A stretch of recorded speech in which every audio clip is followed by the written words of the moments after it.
to talk about my personal experience on Japanese naturalization or Kika process. This is only a part 1 video because I will only talk about the preparation up to the submission of documents. So if you're interested, please keep watching. So I was able to submit my papers on May 2021 this year, and I started preparing for my papers on February 2021. And it took me 3 months to prepare and obtain all my documents. I may be a lucky case, but I would like to share what I did and my tips, my recommendation and advices. So I am a Filipino citizen, and my brother used to also have his Filipino citizen, but then he became a naturalized Japanese few years ago. So he's my motivation and my inspiration to finally work on my Japanese citizen. So I was already preparing for it a few years ago, but then I was working and I was busy, and when Corona happened last year and I had many time to myself, I was required by my company to work from home, but I procrastinated on 2020, so I finally decided to work on it on 2021. And when I started, I originally wanted to do everything by myself, like preparation, submission, consultation, because that's what my brother did. But it took him a year or a year and a half, so it took him a very long time. And I realized when I was preparing for it that I didn't want to work on it for more than a year. I wanted to submit all my papers right away. I asked for a service from Gyosei Shushi. So Gyosei Shushi, they are the expert here in Japan with government processes, and there's also an expert for Japanese naturalization. So I asked for a service from the Gyosei Shushi who has an experience with Japanese naturalization. So it is a woman. I'm not gonna be talking about her because I have not talked to her about me making a video or even ask her permission if I could include her name or information. Anyway, so I started preparing on February, and then yes, like what I said, I originally planned to do everything by myself. But then I started to prepare. I realized that it was kind of hard to do everything for myself. There's questions that I could not ask anyone, and there's information that I had wanted to put in my papers, but yeah, I could not ask anyone. So I decided to get her service. That's how it is, and that's how I was able to submit all my papers in 3 months. So on February, when I started preparing for my documents, and if you're preparing for yourself also, you can actually Google or search all the documents that you need to create from the Google search and download them and use them. The Ministry of Justice is required to use the original template or official template for your submission, so that's what I did. And that was before I decided to go on my very first consultation, because when I called in, it was still a state of emergency and they weren't taking any new appointments or initial appointments. So that's what I did. I started searching, I was downloading documents and starting to fill them out. And after a week of calling for the very first time, I was able to get hold, and they were starting to take back or take new appointments. So I was able to get an appointment right away on March. And between February, when I started preparing, and my appointment on March, I went to the Gyosei Shushi to ask for her service because I wanted the process to be very fast. So the service that she offered were 3 options. So I had 3 options to choose from. The very first option is for her to go to the very first consultation to make an essay for me of why I want to be a Japanese, and to quality check the documents I created and all the documents I obtained. And the second option, it's a bit higher price than the first option, is she will do the very first one, the first one service offered, but she will create the documents for you, the template. But then you need to obtain the documents from the ward or from your country to be submitted. So all the documents that you need to create, she will create for you. And the third one is a full service, so she will do everything from 1 and 2. But then the only thing is you need to arrange, or you need to be the one who will obtain the documents from your country. But from the ward office, Japanese government, she will do that for you. So I went to the very first option because I was already preparing my documents. I downloaded them from Google and already creating them.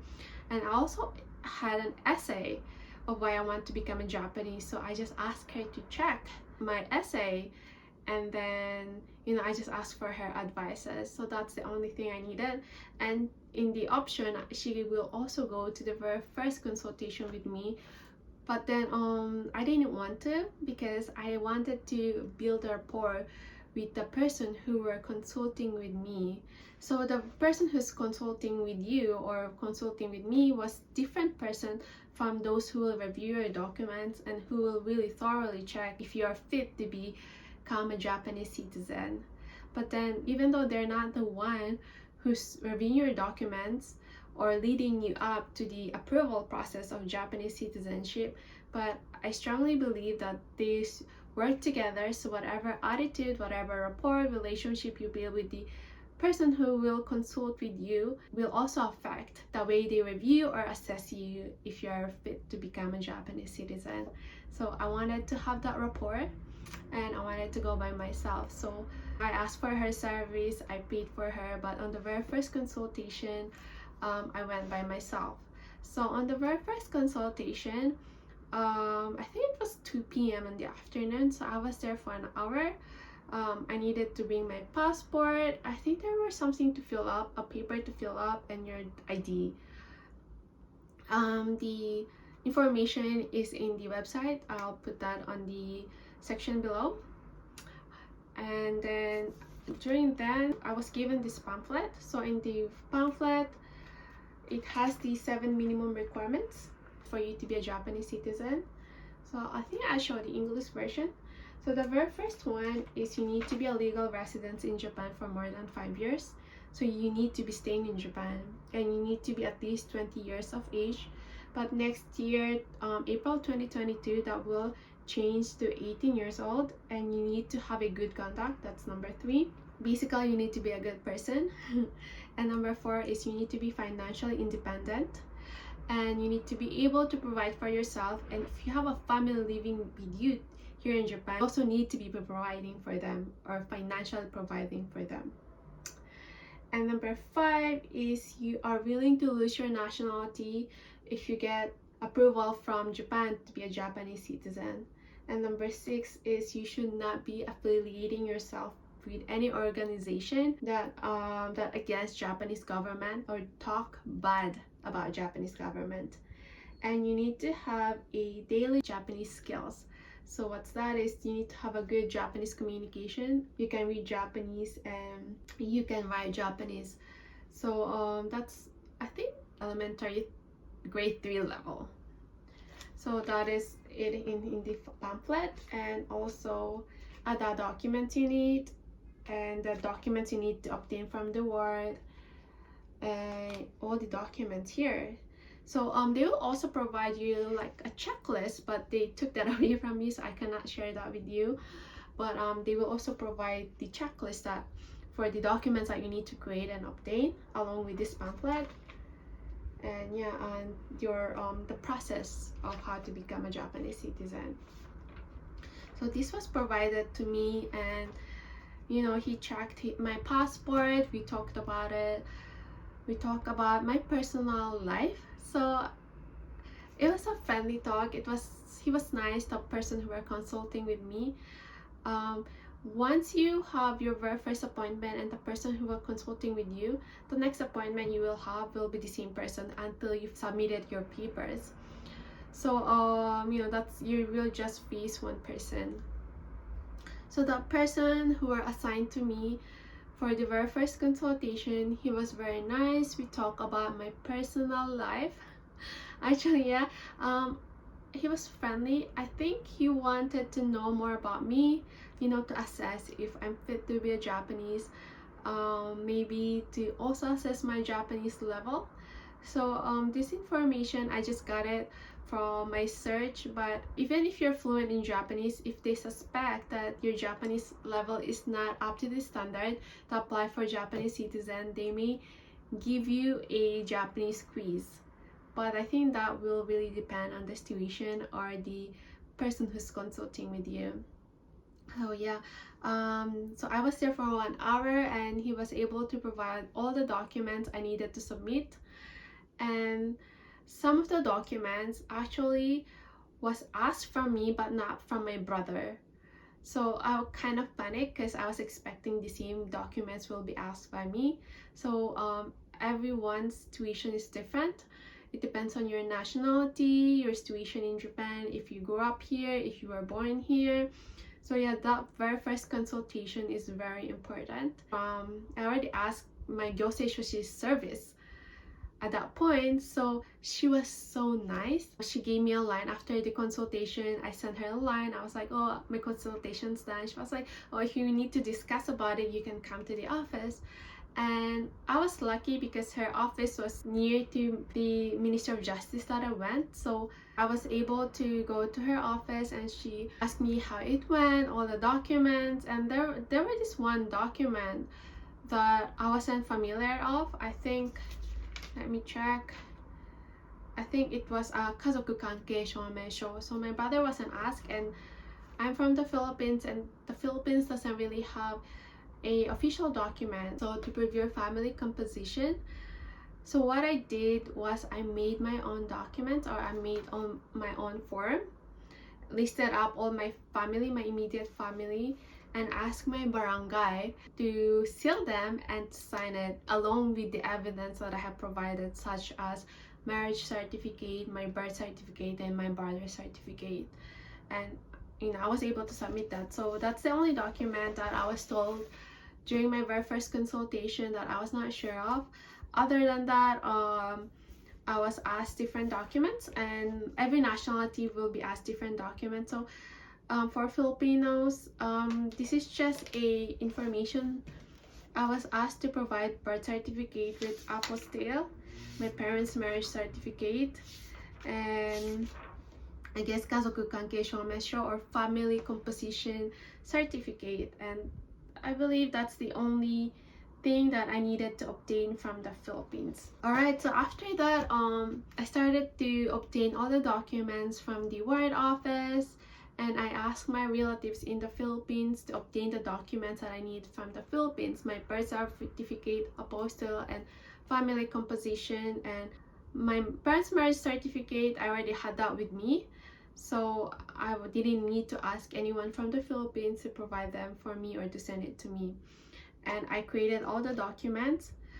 So the process was, Gyosei Shoshi checked everything. So we had back and forth through email. So I created them in the Excel sheet, and I just sent her, and she checked, she corrected. And I also got in some documents from the ward office, immigration. Yeah, I think that's it for me, because if you have maybe a land in Japan, or a house that you bought, or if you have a driver's license, you may also need to provide documents for that. But I didn't have any of those, so I think for me it was relatively easier. I don't want to say easy.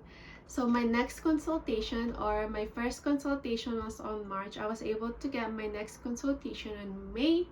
And at first I was not confident that I was able to obtain everything and create all the documents, but my Gyosei Shoshi, she was so nice and supportive that she was positive that I was able to submit all my documents by then, prepare and obtain all my documents. And yes, I did. And when you submit your documents, you need to have the original files and the copy file. My Gyosei Shoshi made me this. So she made me this. This is all my papers that I this is just a copy, but all my papers I created and I obtained. And every time I see this, I'm proud of it, because I created all of this, of course, with the help of my Gyosei Shoshi. And then I obtained all the documents I need. So she provided me 3 copies. So copies for to be submitted, the originals, and the copies of the originals that I need to submit, and my own personal copies. So if you ever decided to make your papers and not ask the service of Gyosei Shoshi, don't forget to make your copies. This is because during the interview they may ask the content of the documents you have provided, and of course you need to be honest, but you need to be also familiar. So if they will ask and you might give a different answer or not the information you've written in here, so yeah, it is also good for you to have all these documents with you so you can review them before your interview and to know what you've written. Alright, so I think that's the process. So I went through my second consultation and I was able to submit my papers and they accepted it. I think it took an hour also, because they checked all the documents, the content, maybe not thoroughly checked, but like they checked well if all the documents they ask is submitted also, or and the information written is all the information that they need to know is also in the document is submitted. So it took me an hour, and I don't think they really interviewed me after that. So after that they just provide me a piece of paper on who is the person in charge of reviewing all my documents, and he or she will be contacting me when it's time for my interview. So that was my experience with that. To summarize, I was all over the place. To summarize, number one is yes, you can make your documents, you can do it all by yourself, but it may take longer. And for the documents that you will be submitting or you will be creating, the template can be downloaded or you can create them on your own. And if you want the process or submission process to be faster, you can ask service from Gyosei Shoshi. And I would just like to point out that if you ask a service from Gyosei Shoshi, make sure that the Gyosei Shoshi are expert or have an experience with Japanese naturalization. Because through my researching, watching YouTube, and I stumbled upon this video. This person was talking that he asked a lawyer to help him out with the Japanese naturalization, but the lawyer did not have any experience and ended up him asking his friend to work on that paper. So make sure you find a Gyosei Shoshi or a service has an experience with Japanese naturalization. And for my Gyosei Shoshi, I was lucky. She didn't really have any limitation of how many times I can contact her. She even gave me her line to contact her anytime I have questions. When I was searching, and for some Gyosei Shoshi, they only have limited time that you can contact them, like 2 times. So of course it depends on the amount or the option or the service you have chosen. But you know, there's a lot of experts or Gyosei Shoshi that who provides this kind of service, so make sure it fits what you need. Alright, so I think that's my personal experience. I hope you learned something and we will able to help you on your journey on your Japanese naturalization. So I'm just waiting for a call for my interview. I will try to make a video about it when I get a call and how my interview went. I may not be able to talk about the details, but you know, I'll make a video about that.